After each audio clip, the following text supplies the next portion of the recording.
Eli Janus served as Archaean of the Blood Angels 202nd Company during the Great Crusade and Horus Heresy.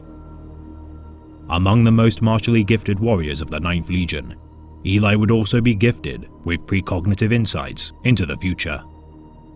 His deeds to his legion lost to history prior to the Horus Heresy, his defining glories would be won during the Battle of Cygnus Prime against the malevolent forces of Chaos.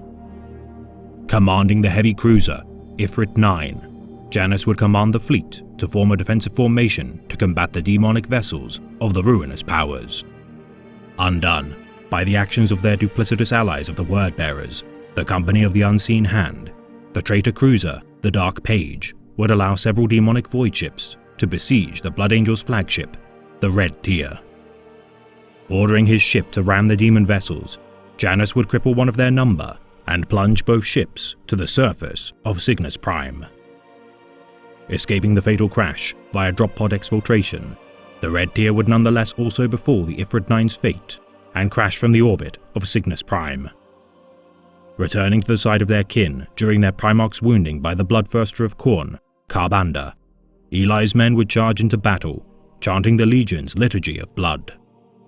Shielded from the bloodlust madness overwhelming their Legion's forces with their zealous contempt, the 202nd Company would devastate the demons of chaos and surviving Wordbearers. Avenging the death of Archaean Betrix Sizal and his forces, Janus would add the survivors of Betrix's company to his forces in their assault of the demonic cathedral of the Mark. Bombarding the demonic stronghold, Janus's actions would allow the Blood Angels to rend the demons within the now breached temple. His words during his last stand, remaining a chronicled speech spoken to this day within the now chapter of the Blood. Though we may feel as if we die alone, remember that we carry within our veins the blood of our Father and of the Emperor. With them in our hearts, we are never alone in the galaxy, nor can we die in vain. With the retaliation of their demonic enemies, Eli and his men would perish at the hands of the Pawns of Chaos.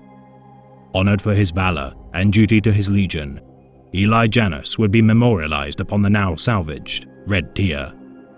The deeds of the 202nd Company, a symbol of the Blood Angels' resolve, courage, and nobility.